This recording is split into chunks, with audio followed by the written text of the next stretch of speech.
ছেলেপেলের কথায় খবরদার কেউ পাগলামি করে বিকালে ঘুরতে যেও না, তাইলে এই যে বিপদে পড়তে হবে।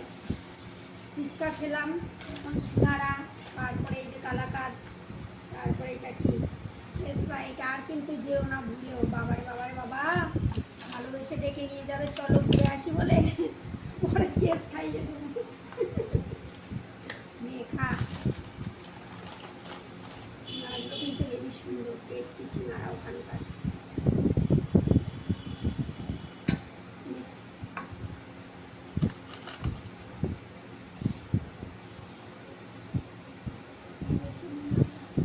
তাহলে তোমার ভাগেটুকু আমাকে দিয়ে দাও। খাবি তো এতটা চাটনি? তারপরে কালাকাঁদ খাস, কালাকাঁদটাও ভালো। এটা খাবি তো, গ্লাস আনিস নি তো? বিকালে একটু খাওয়া দাওয়া ভালোই চলছে। গরম কিন্তু সিঙ্গারাটা, খেয়ে নে খেয়ে নে খেয়ে নে।